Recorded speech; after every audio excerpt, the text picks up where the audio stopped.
Okay, so in this problem we have two cars.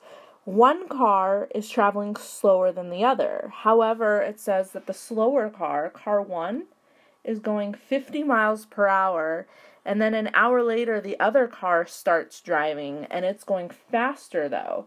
So at some point these two cars are going to meet, and then the second car is going to eventually be ahead of it because it's traveling faster. So what you need for this problem is we need to know a formula that hopefully you've seen before. It's distance equals rate times time. So we should know coming into this class that when you see a speed sign and it says that the speed limit is 60 miles per hour, what you know about that is that if the rate is 60 miles, okay, and the time is hours, it's saying that in 1 hour, your distance is going to be 60 miles.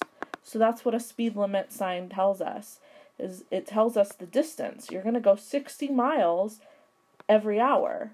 So that's what this formula tells us here.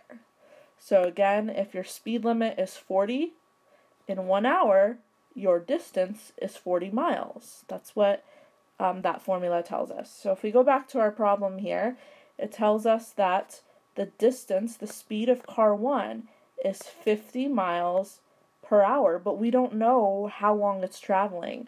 So that's going to be my let statement here. And the reason why my let statement is my time is because it says how much time.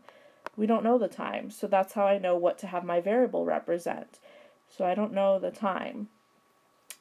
Okay, I also don't know at what distance it's going to travel for the two cars to meet. So I'm going to have two variables right now in this problem. Okay, now my other car, car 2, is the rate of it is going 70 miles per hour. Okay.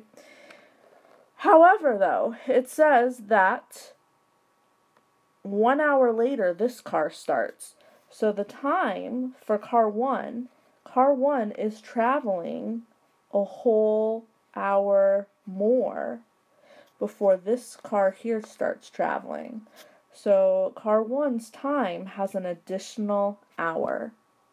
And we want to know when the cars are going to meet.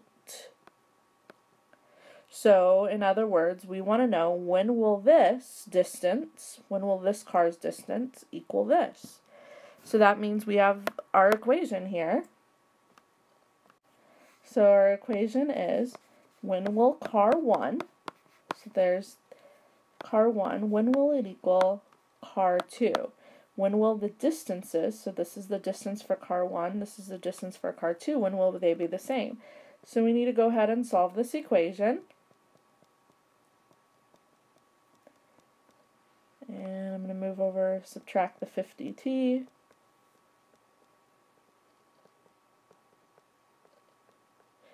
And then since I have the variable term isolated, I'm going to go ahead and divide by 20.